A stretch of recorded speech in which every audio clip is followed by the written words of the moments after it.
Assalamualaikum warahmatullahi wabarakatuh. Ini rangkaian yang umum juga digunakan, yaitu multi-stage amplifier.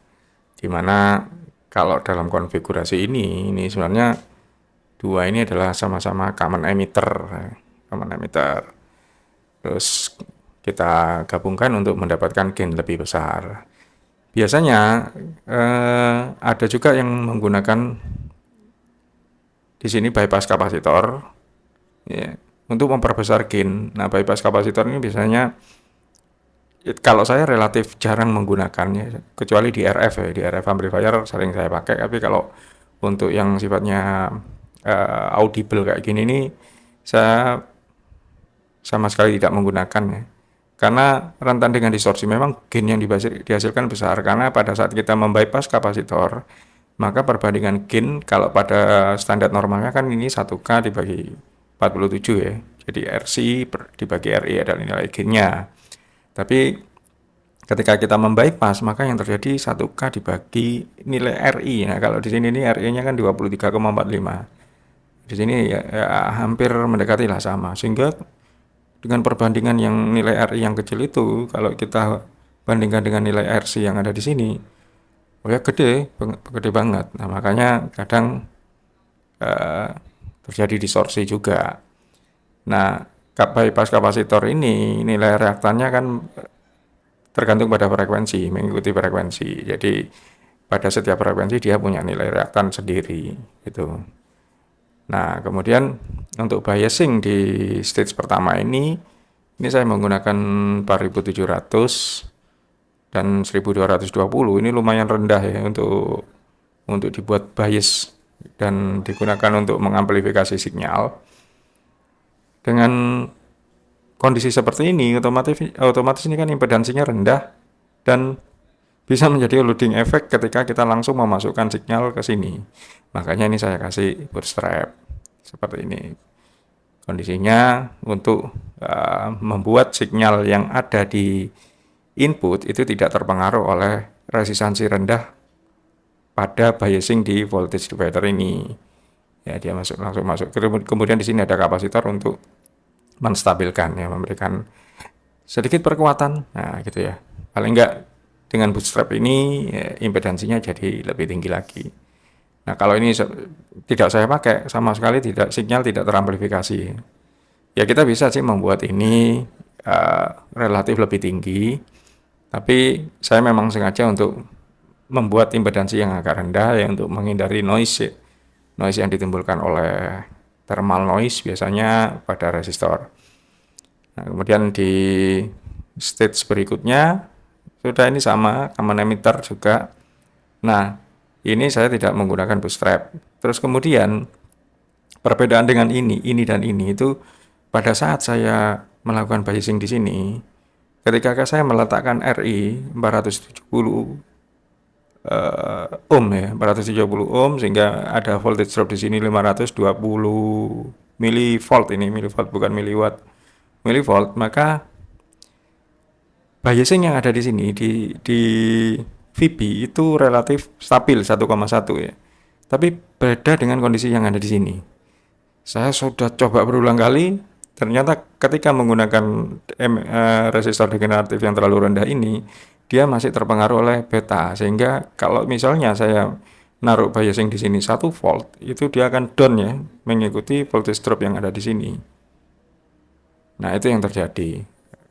Nah, ini ketika saya mencoba untuk meriman lagi, mengulang-ulang lagi, ternyata memang untuk voltage divider yang kita mengkonsepnya sebagai biasing beta independen, nah itu salah satu hal yang penting untuk diikuti adalah ini, kalau bisa voltage drop yang jatuh di sini adalah beberapa ratus milivolt. Nah, kemudian RI-nya juga lumayan agak tinggi gitu ya. Di sini saya pikir dengan 470 sudah lumayan oke, dan saya cek tadi di multimeter, saya membias ini sebenarnya 1,2, tapi ya agak drop ke 1,1, is oke, jadi masih masuk lah. Nah, cuman tidak seperti yang terjadi di stage pertama ini. Itu yang terjadi pada saat saya melakukan bias ya. Nah, kemudian kalau kita lihat di osiloskop ini, ini ini adalah output yang ada di sini ya. Output yang ada di stage terakhir, terus kemudian yang kuning itu adalah yang masukkan di sini input. Ada di tapi saya meletakkannya di emitter ya. Itu adalah voltage yang terdapat di emitter sehingga kita bisa melihat kondisi headroom dari transistor amplifier ini yang stage 2 ya. Sehingga jadi kita bisa melihat kalau posisi ini ya, swingnya ini mendekati masuk ke wilayah saturasi ya. Ini kan saturasi di sini. Nah, pada transistor SS9013 itu VCE pada saat saturasi, yaitu voltage terhadap kolektor dan emitter, itu ada pada voltase VCE saturation itu ada di secara tipikal 160 milivolt ya, saturasinya. Nah, ini saya mepet banget ini 144 ya, harusnya dia agak ke atas sedikit. Ini kalau sudah membablas di kondisi saturasi, ini akan terpotong. Nah, ini yang terjadi seperti ini. Nah, ini 144 milivolt kurang aman ya, jadi karena di datasheetnya 160. Nah, itu bisa kita lakukan dengan mengurangi gain ya, mengatur resistor di kaki kolektor kayak gini atau di stage yang pertama sehingga tidak terjadi gain. Tidak terjadi distorsi. Itu yang beberapa hal yang bisa yang perlu sih, penting ya juga kita perhatikan pada saat melakukan biasing. Nggak hanya ini, kalau kita bikin yang konfigurasinya seperti different amplifier pun ya itu juga perlu kita pertimbangkan headroom kayak gitu. Kadang kita mengejar gain terlalu besar malah kepotong ya, malah terjadi seperti itu. Nah, ini saya mepet sekali dengan saturasi sebenarnya, kondisi saturate. Ini kalau saya hilangkan, ini hampir kena klip ini. Ya, untuk lebih amannya ya agak dinaikkan sedikit lah. Ini saya nyoba aja, saya pepet sehingga amplitude yang dihasilkan di sini sekitar 2,8 volt peak to peak dari input yang ini saya 2,7 ya, 2,8 volt peak to peak dari input. Kalau di osiloskop kecil ini sekitar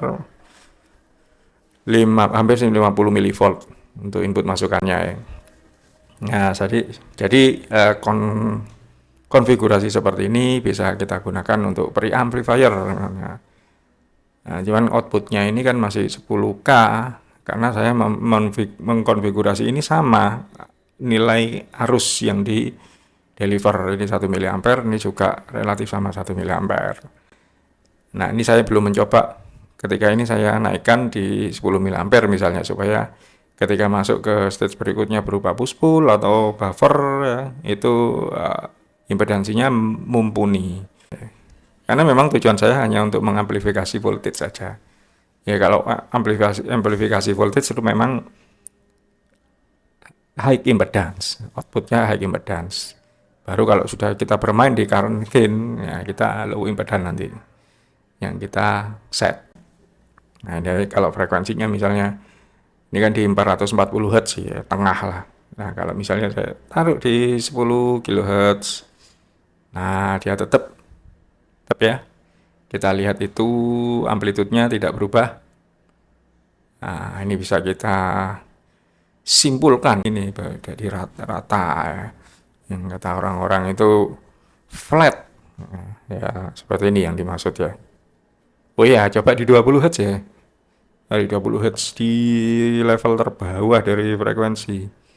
Nah, dia masih masih rata ini kan. Ya, kalau saya kecilkan apa jenenge, nah ininya time base-nya, nah ini jadi dia dari 20 sampai 10 kHz amplitude tetap stabil seperti itu. Nah, ini tinggal kita memikirkan untuk kelanjutannya, artinya ketika voltage gain sudah selesai, urusan voltage gain, voltage amplification section, istilahnya wakil kok. Saya jarang menghafal kayak gitu-gitu, yang penting saya pahami konsepsi elektroniknya aja ya. Nah, itu ketika bandwidth sudah bisa kita jaga kayak gini, tinggal kita lakukan amplifikasi hal-hal lainnya. Jadi ini kalau bisa supaya agak aman, memang resistor di kolektor pada outputnya itu agak kita kecilkan aja. Ya, supaya ini agak ngangkat dikit nih. Ini kalau saya taruh 2,2K itu. Atau inputnya yang kita kurangi ya. Misalnya saya ingin mengurangi input di sebentar. Nah, ini sudah sedikit aman ini. Ya duduk sedikit ya lumayan aman. Ini kan sudah tidak terlalu terpotong lah. Nah, kita masih range di VCE ya, VCE-nya itu sudah relatif masuk ambang yang yaitu ya aman. Nah, saya kembalikan ke 1 kHz lagi. Wah, nah ini memang agak saya kurangi ya. Jadinya inputnya ada di 1, 2, 3, ya sekitar 47 milivolt ya. Sekitar 47 milivolt untuk input di stage pertama di awal ini di sini nih. Nah, itu ya tentang multi stage amplifier. Oke, saya agak mana. Oke, sorry saya mau nyeruput kopi sebentar. Bismillah.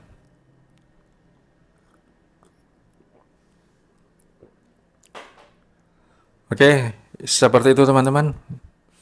Mudah-mudahan videonya bermanfaat. Kalau ada yang mau ditanyakan, monggo. Insya Allah kalau saya punya kemampuan, punya ilmu untuk bisa menjawab, ya insya Allah saya jawab. Kalau saya tidak tahu ya nuwun sewu ya, kan namanya juga keterbatasan ilmu. Tidak terlalu, saya juga bukan master of electronics, enggak juga. Ini kan sama-sama ya sebagai elektronik hobbyis. Jadi ini yang paling sering saya ulang-ulang ya kalau di elektronika itu ya, konfigurasi supaya saya tidak lupa, saya remind lagi, saya ulangi lagi untuk melakukan apa observasi kecil-kecilan. Kadang akhirnya saya temukan, oh iya ternyata yang terjadi di sini ya itu tadi ketika ini RE-nya terlalu rendah, degeneratifnya terlalu rendah, dia masih membuat walaupun ini sudah pakai voltage divider masih terjadi beta dependence. Itu padahal ini sudah rendah ya. Ini artinya kan ini SI 9013 ini 2N3904. 2N3904 pada arus 1 mA itu dia punya gain 80 nilai HEV-nya itu pada datasheet. Nah, saya mengikuti itu. Biasanya kan kalau dalam melakukan bias di transistor itu ada satu rule of thumb bahwa kalau kita setup di sini nilai dari resistansi yang ada di sini itu harus menghasilkan arus yang 10 kali lebih besar dari IB yang terjadi di sini. IB yang dihasilkan oleh beta ya. Nah, itu yang saya lakukan di sini dan ternyata ini oke. Jadi biasing tetap terjadi. Saya meletakkan voltage VB di sini ini tidak drop ya, tidak berubah. Nah, di sini sebenarnya tidak berubah ketika saya kasih 22K ini, dia tetap di sini 1 volt ini ya.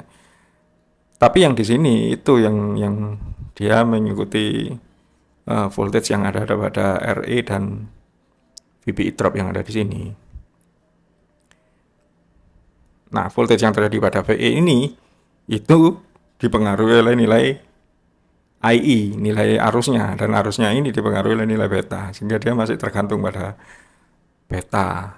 Nah, kalau ini enggak, jadi voltage drop yang ada di sini itu dipengaruhi oleh voltage yang kita setup di sini.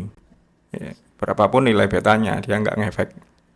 Nah, ternyata setelah saya amati ini memang harus cukup tinggi, yang enggak perlu terlalu tinggi, nanti ngurangi gain di sini terlalu banyak ya.